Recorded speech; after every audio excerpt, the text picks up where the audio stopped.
বীরেন্দ্রচন্দ্র বন্দ্যোপাধ্যায় 1953 সালে চলতি বাসর উপরে একটি সাংস্কৃতিক সংগঠন, যেটা ভবিষ্যতে 1955 সালে গণনাট্য শাখা সেটা অর্জন করে। এবং তার আগে চলতি বাসর 1951 সাল থেকেই নানান জায়গায় গণসঙ্গীত, গণনাটক, গণগীতি ইত্যাদি পরিবেশন করে বেড়াচ্ছে। খুব নাম আমি তো 1953 সালে আগে বীরেন্দ্রচন্দ্র বন্দ্যোপাধ্যায় এই জমিটি কেনেন, কিনে এসে তিনি বাড়ি করছেন 53 সালে। এবং আমাদের লক্ষ্য রাখছেন তিনি স্কুলে আমাদের অনুষ্ঠান করছেন।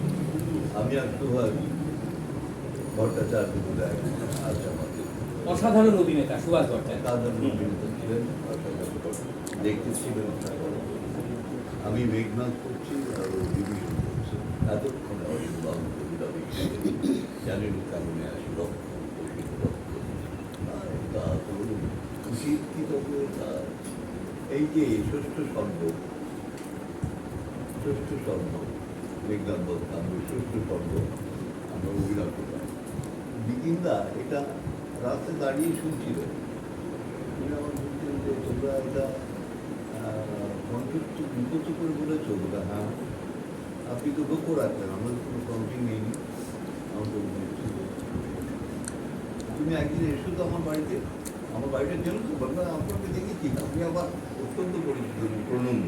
আমি আর এইখানে যখন আমাদের তখন মানে ইলেকট্রিক সবে এসেছে এবং বিভিন্ন একটা বড় বাদ দাঁড়িয়ে বসে হচ্ছে এই ঘরটা না, এই ঘরটা না, ওই ঘরের নিচে, ওই ঘরের এইটা নিচের ঘরটা এত বড় বাড়ি আছে। আমি এসেছি এবং তিনি আমাদের বললেন তোমরা এইসব গণগীতি সম্পর্কে তোমাদের আগ্রহ আছে পরিবেশন করো, কোন নাটকও তো করবে একটা সারা মনোরঞ্জন বিশেষ নাটক করবে সারা বাদ ভেঙে দাও, এই নাটকগুলো করলে আমরা দেখলাম।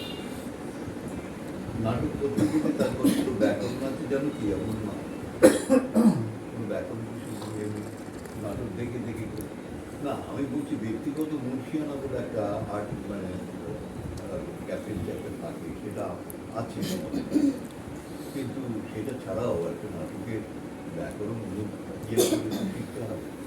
আমার খুব আগ্রহ বেড়ে থাকে তার বাড়িতে ওখানে একটা শহরে বাদ জ্বালিয়ে না আমি হই। আচ্ছা অমলদা, পরের প্রশ্ন হচ্ছে ওইখানে ওই সূত্র ধরে তাহলে আমরা কখন থেকে আপনার প্রথম নাটক, আপনার প্রথম অভিনয়, হ্যাঁ প্রথম অভিনয় ওনার পরিচালনায় কি কোনটা? না আমি আপনার প্রথম অভিনয় ওনার পরিচালনায় গণনাট্য সংঘ দেশবন্ধু নগর শাখা। আমার প্রথম গণনাট্যের প্রথম অভিনয় হচ্ছে অন্তরাল। আচ্ছা, অন্তরাল আমার নায়িকা ছিল তখনকার দিনে বনানী ভট্টাচার্য, বিধার ভট্টাচার্যের বনানী ভট্টাচার্য আমার নায়িকা ছিল। দেশবন্ধু নগর শাখা করেছিল ব্যক্তিগতভাবে আমি সেখানে দিকে আমাকে শিখিয়ে পড়িয়ে দিয়েছি। বনানী ভট্টাচার্য করেছিলেন আর ওখানে ওই কি ঘোষ মিস্টার ঘোষ এই যে ওই যে কোনার বাড়িটা কাজীপাড়ার কোনার বাড়িটা সেখানে ওই শ্রীমতী ঘোষ এবং কালিমা ঘোষ এরা সব না। আমি বলতে চাইছি আমার যেটা মূল প্রশ্ন আমাদের সকলে জানবার যে আইপিটি দেশবন্ধুনগর শাখা তার প্রথম ওনার পরিচালনায় উনি তো প্রথম সভাপতি এখানকার, প্রথম আবার রাজ্য কমিটিরও সভাপতি 53 শাখা, একই সঙ্গে রাজ্য কমিটির সভাপতি ইতিহাসটাই আছে, আবার দেশবন্ধুনগর শাখার সভাপতিও আপনারা করলেন। দুটো কঠিন দায়িত্ব। এদিকে চাকরি চলে গেছে আনন্দবাজারে 53 শাখা। আচ্ছা, এইবার প্রশ্ন হচ্ছে যে আপনি প্রথম আমাদের যে জানতে আগ্রহ সকলের প্রথম ভারতীয় গণতন্ত্র সংঘ দেশবন্ধুনগর শাখা ওনার পরিচালনায় আপনার প্রথম অভিনয়। দেশবন্ধুনগর শাখায় ওনার প্রথম বাস্তুবিটা নাটক করে আমরা খুব খ্যাতি অর্জন এবং চারদিক থেকে আমাদের পর্যন্ত এবং আমরা এই নাটকটি করে খ্যাতি অর্জন করতে শুধু তাই নয় টিম ওয়ার্ক তার তার আর্টিকুলেশন, তার প্রনাউন্সিয়েশন ইত্যাদি, এবং সেই ভাষা বলা। আপনারা জানেন বাস্তুবিদ্যা যারা পড়েছেন তারা বাংলা ভাষায় কতটা দক্ষ এবং পারদর্শী হতে হয়, কতটা সাবলীল হতে হয়, সেইটা প্রমাণ আমরা করেছিলাম। এবং দিদিমা এইটা নিয়ে যথেষ্ট করে ফেলেছে। আমরা সুরঙ্গরিতে এটা বলুন। বাস্তুবিদ্যা নাটক করি। হাতিয়ারা অঞ্চল সুলঙ্গুড়ি, হাতিয়ারা গাগেটি কোনায়, হাতিয়ারা এখানে মুসলিম প্রধান এলাকা। এখানে আমরা মহেশ করতে গিয়েছি, মহেশ বকুরকে শিবচরণ, জমিদার শিবচরণ জুতো পেটা মহারানী রাজু তুই মহারানী হয়ে গেছিস, হ্যাঁ? ওকে আমি এই মানে জুতো পেটা করছে। এইগুলো মুসলিমরা হঠাৎ এবং দাঁড়িয়ে কি করতে চাও তোমরা? নাটক করছি, এটা শরৎচন্দ্র চট্টোপাধ্যায় নাটক, আমাদের করতেই হবে। এবং আপনি তো করেননি, সেই জন্য আমি গল্পটা বলে দেবো না, আমরা এই নাটক করতে দেবো না, মুসলমান তো আসলে দুটো পেটা করছে, মানে এইটাই তো শোষণের কোনো চরিত্র আছে, হিন্দু মুসলমান শোষণের চরিত্র এই বলে খানকে বক্তৃতা করে এবং ওরা খুব মুগ্ধ হয়ে গেল। আচ্ছা অমলদা, এরপরে আপনার যে অভিনয় সেটা সম্পর্কে একটু অভিজ্ঞতা বলুন। কেননা কৃষক সভা আহুত বনগায়, সারা ভারত কৃষক সভা, পার্টি বিভাজন হয়নি তখন, আপনি একটু অভিজ্ঞতা বলুন তরঙ্গ নাটকে, অনেক জায়গায় বলেন আপনি, এটা বলুন। আমি মহিউদ্দিন করি, হ্যাঁ বলুন ওখানে। তরঙ্গ নাটকে মহিউদ্দিনের চরিত্র অভিনয় করেছিলাম। এবং সেখানে খুব প্রথমেই আরম্ভ করলাম বন্ধু বন্ধু শোনো, আমি জোরে বলছিলাম বলে বিভিন্ন মিষ্টি আমাকে বললেন এই এত করে চেঁচাচ্ছ কেন? আমি বলছি 20,000 দর্শক, 20,000 দর্শক, 20,000, কৃষক সভা 20,000 বনগায় 20,000 কৃষক একবারে মনগা রেকর্ড আছে। আমার তো ভয় পেটে মানে কাঁপছিল। নামুজিবাগ প্রধান বক্তা, নান্দনিক ফ্যান। আপনি বলুন। তা যাই হোক, সেই তখন মুখে কাটিয়ে দিলাম, জীবন দিই না, এই না জোরে না বললে তো হবে না। মাইক্রোফোনের সাহায্য নিচ্ছি, কিন্তু শুনতে কাজ করে না। হঠাৎ দেখলাম আস্তে আস্তে জনতা চুপ করে গেল। এইবার তুমি ঠিক করবে, ঠিক নিজের কণ্ঠে করো। তখন নিজের কণ্ঠে যখন যখন বলতে আরম্ভ করলাম, সেই বাংলা ভাষায় আমি ইয়ে করতে আরম্ভ করলাম। ডায়লগুলো বলুন একটু দু একটা। মানে গিয়ে মঞ্জুর সঙ্গে তার বাবা মিস্ত্রি, কি মিস্ত্রি যেন গোপাল মিস্ত্রি। গোপাল মিস্ত্রি যখন করছি আমি, তখন সবাই চুপ করে গেল। আমি চুপ করে সেই সঙ্গে নাটকটা মানে পিন পড়ার আওয়াজ শোনা যাচ্ছে, এরকম ভাবে শুনতে তারা মনটাতে শুনে দিঘিন্দার হয়ে গেছে, দিঘিন্দা যা পাওয়ার ঢুকে দেয়। দু একটা যদি সংলাপ সরল থাকে, কিন্তু প্রসঙ্গ তো আমরা হতাম। দু একটা সংলাপ একটু।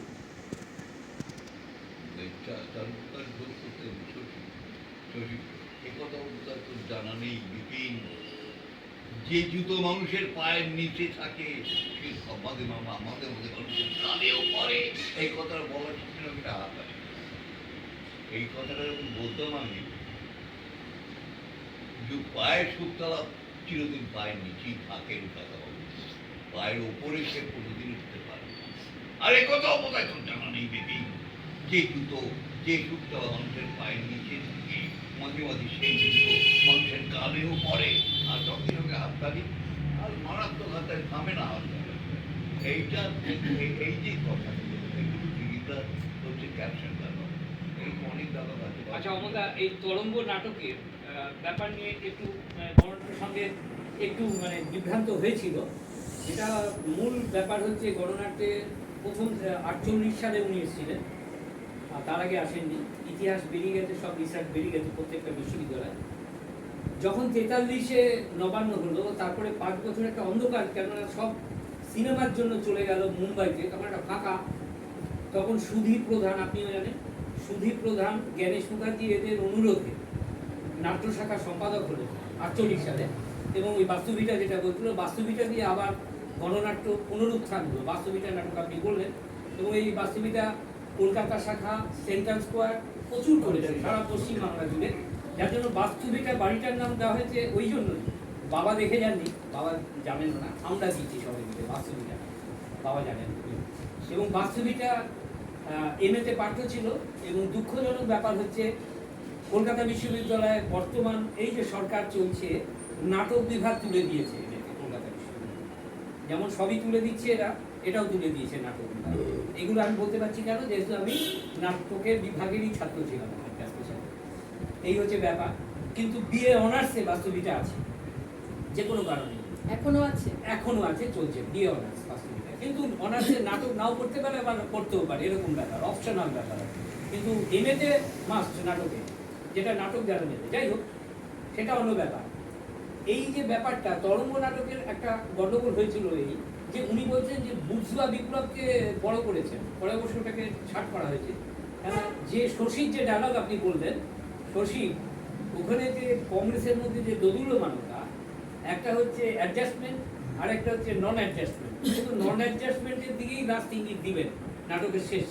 তরঙ্গ নাটক সবাই দেবো আমরা পরবর্তীকালে সবাইকে, যে লাস্ট ডায়লগ তাতে নন অ্যাডজাস্টমেন্ট, মানে ইংরেজদের সঙ্গে, সেটাই তো দেখানো হয়েছে। যাক, পরবর্তীকালে তরঙ্গ আবার হলো। এই সমস্যাগুলো গণনাট্যে ছিল না তারা বলে ভুল হবে, স্বীকার করা ভালো। এবার যেটা বলা হচ্ছে, আপনি আরো নাটক করেছেন, আমি বলছি মোকাবিলা নাটক গণনাট্য, এটা বলুন।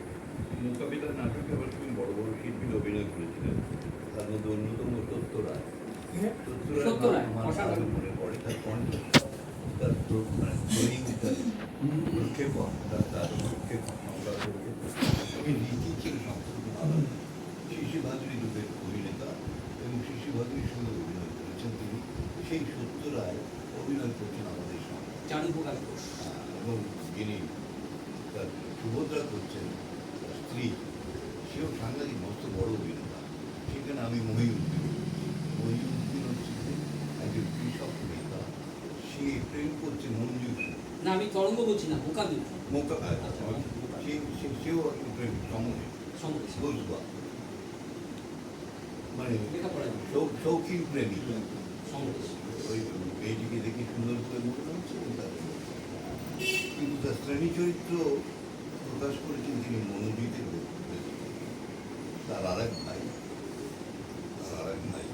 সমরেশ হচ্ছে গিয়ে এই বাড়িতে, আমি সমরেশ